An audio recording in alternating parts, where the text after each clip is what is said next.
keto-centric kids. I'm making gnocchi. Now I used a little bit of the sweet potato, just about a half a cup, because it's kind of high in carbs. And here's my secret, the turnip. It tastes like potato, acts like potato, mashes like potato. I boiled it ahead of time with half a potato, and it sucked all the bitterness out. So I mashed that up, and then I added psyllium husk, Vital Wheat gluten. Now this is not gluten-free. I'm gonna try it this way first because I got a feeling it will act more like a proper gnocchi. So I've mixed up the dough. You can see it there. And I've got a pot of boiling water here to make it, so I can show you right away. I made a couple already. Now I use this contraption. It makes the lines on the gnocchi, or it's for pasta.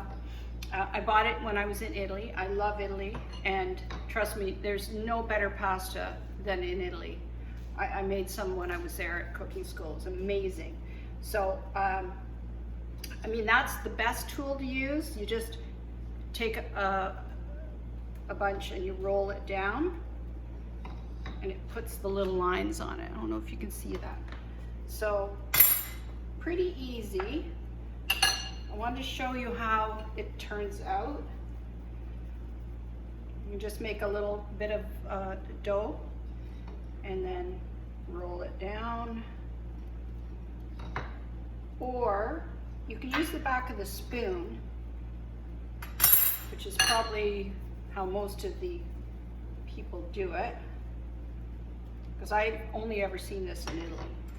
So you take the spoon and you roll it down the back. Must be a trick. Oh, okay, so it makes the little line on it.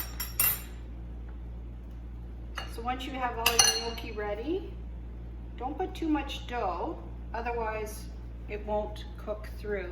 You really only boil them until they float to the top. Now the whole idea about low carb cooking is trying to find things that you can cook that taste similar, have a similar feel on your palate, and then enjoy. It's a lot of things like pasta. If you think about it, what do you taste mainly is the topping. Now I don't have any sage leaves, but if I did, I would fry up some sage leaves in butter. Then after the gnocchi has boiled, and it only takes a few minutes they'll float to the top, give them about 3 or 4 minutes, drain them, and then put them in a small frying pan with butter. And if you have sage leaves, it's way better with sage leaves. I never thought I liked sage until I tried fried sage leaves, and they're like candy, so good. All right, so let's have a look here. They're floating on top. I just want to cook. Of course, you've got an egg as well, and that kind of puffs it up and holds it together.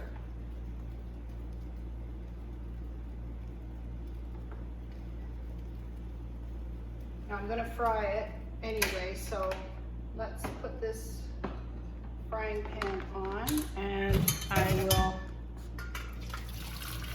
drain these.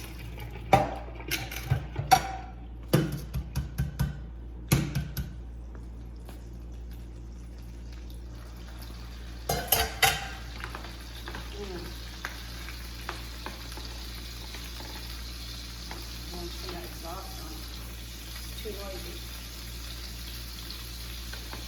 Try to fry them so they're not touching each other, otherwise they'll stick together. And they should have a nice little brown bit on the bottom.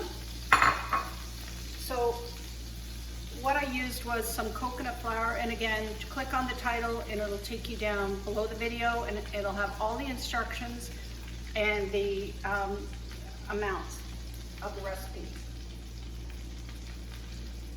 So coconut flour, psyllium husk, 1 egg, A little bit of salt and pepper for flavor, and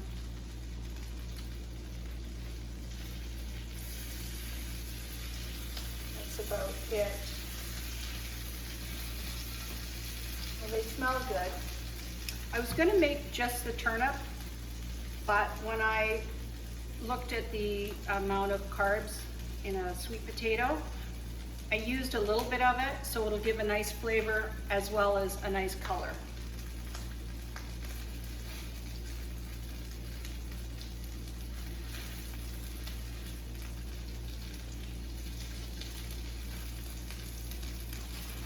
Gnocchi is just basically a dumpling that you boil up and then fry.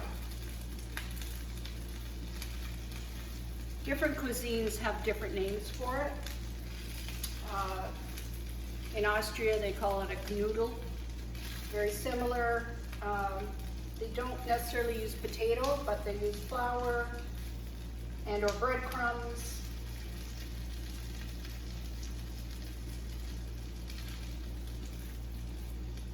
And they boil them. Oh, egg as well. Egg seems to be universal.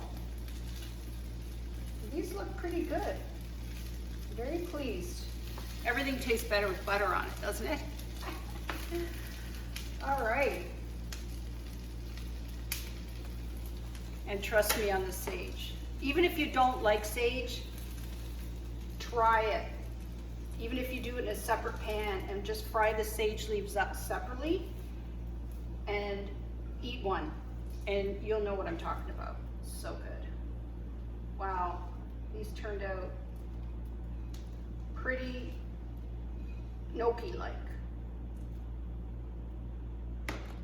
All right, so there it is. They turned out nice and brown, fluffy, and they're really hot. I seem to have like, I call them asbestos fingers. I can touch things that are super hot and it really doesn't bother me. So I wouldn't, if I were you, I wouldn't attempt to touch one right as soon as they come out of the frying pan. Oh, and the Parmesan. Now, that really makes it taste lovely. So you can make these, probably get them all cooked and then you could freeze them if you wanted. A lot of times, just the way you plate the food makes a nice presentation. And it doesn't have to be a ton in the plate. See how it is? So you could make it like for an appetizer.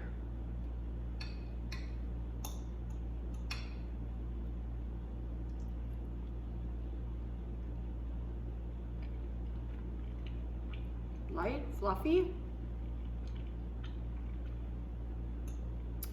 and low carb.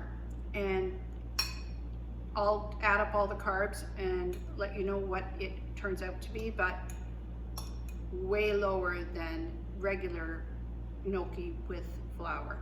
So I hope you enjoyed it. Buon appetito. We'll see you in the next